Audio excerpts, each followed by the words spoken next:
Desde los 13 pasando porros, mientras otros coleccionaban cromos, chicha, crema, grifa y huevos adquisibles.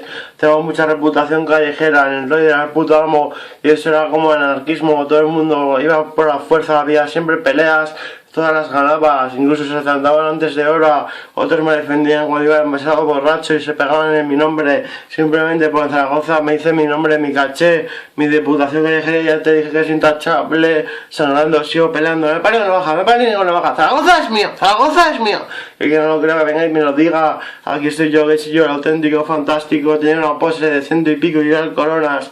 Desde los 13 pasaba porros, manejaba jurdeles a saco desde crío. Después empecé con el espíritu y la farlopa y las torrijas, sobre todo. Las torrijas son tremendas. Me las metería hasta ahora. Y eso que he dejado las drogas hace un año y no quiero ni verlas ni probarlas. Me quedé medio lerdo, un poco tontado.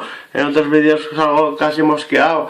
Pero bueno, he dejado las drogas hace un año, me lo merezco, sin sentido. Yo te aconsejo que no tomes drogas, que las dejes, solo te fumas algún porrillo de vez en cuando, pues vale, pero te puedo aconsejar claramente que lo uno lleva a lo otro y es así de vicioso, es que es muy bueno, la verdad es que es terciopelo, pero la verdad es que es solo felicidad de plástico, no es nada fantástico, al revés, te va en tu contra, piensa en tu madre lo que diría y lo que pensaría, la verdad es que no merecería la pena ni siquiera pensarlo en drogarte, piensa en tu familia adelante y sal para adelante, ¿qué pasa? Que es la parrasa y engancha la farlopa para la tropa, no para ti, ni para este en sí de frente, sí.